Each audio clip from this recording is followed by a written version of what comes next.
টি-20 বিশ্বকাপে টাইগারদের রেকর্ড মোটেও সুখকর কিছু নয়। কথায় আছে চ্যারিটি বিগিনস এট হোম। টাইগারদের টি-20 রেকর্ডটা যে ভালো নয় তার কারণটাও লুকিয়ে এখানেই। অন্তত ক্যাপ্টেন নাজমুল হোসেন শান্তর অভিমত তাই।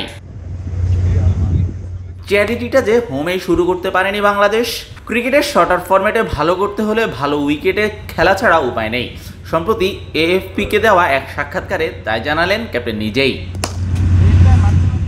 টি-20 বিশ্বকাপের শুরু থেকে এখন পর্যন্ত সবকটা বিশ্বকাপ খেলেছে এমন দল আছে 9টা। তার মধ্যে একবারও নক আউট পর্বে খেলতে পারেনি এমন দল স্রেফ বাংলাদেশই আছে। তার কারণটা লুকিয়ে বাংলাদেশের ঘরের মাঠেই। আগে আমাদের ভালো উইকেটে খেলতে হবে। বিষয়টা আপনার কাছে অজুহাত মনে হতে পারে, কিন্তু বিষয়টা হচ্ছে আমরা খুব কম ম্যাচেই ভালো উইকেটে খেলেছি। ভালো উইকেটে খেললেও যে রাতারাতি পরিবর্তন আনা সম্ভব নয় সেই বাস্তবতাও মানছেন ক্যাপ্টেন। 6 মাসে পরিস্থিতি বদলে দেওয়াটা কঠিন। যদি আমরা ভালো উইকেটে 1-2 বছর খেলতে থাকি তাহলে আমাদের স্ট্রাইক রেটে উন্নতি আসতে পারে।